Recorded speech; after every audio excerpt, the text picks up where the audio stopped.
এখানে কারিগরি শিক্ষা অধিদপ্তরকে অনুশোচনামূলক মন্তব্য করে যে অপমান করা হয়েছে, সে অপমানের বর্জন করার ক্ষেত্রে এখানে আন্দোলন চলছে। এবং কারিগরি শিক্ষা অধিদপ্তরের পক্ষ থেকে ডিপ্লোমা সাধারণ শিক্ষার্থীরা তাদের অধিকার আদায়ের লক্ষ্যে বর্তমানে তাদের দাবি বাস্তবায়ন করতেছে। আন্দোলন সকাল 11টা থেকে চলমান আছে এবং নির্দিষ্ট প্রতিনিধি পর্যন্ত সকলের মতামত গ্রহণ করে চলমান থাকবে ইনশাল্লাহ।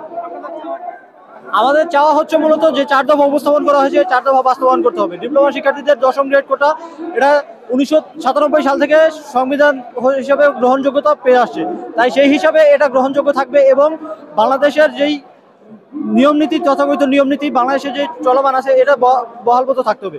কারিগরি সেক্টর বাংলাদেশের সর্বনিম্ন এবং সবচেয়ে অবহেলিত একটি শিক্ষা অধিদপ্তর। এ বিষয়ে 10ম গ্রেড এবং এই বিষয়ে সবচেয়ে অবহেলিত শিক্ষা অধিদপ্তরের ক্ষেত্রে সরকার প্রতিনিধি এবং দেশের সর্বোচ্চ প্রতিনিধিদের এই বিষয়ে সুনজর দৃষ্টি জ্ঞাপন করার ক্ষেত্রে আমাদের আন্দোলন। আমার নাম Talha Abdullah Tamim, computer department 2nd semester.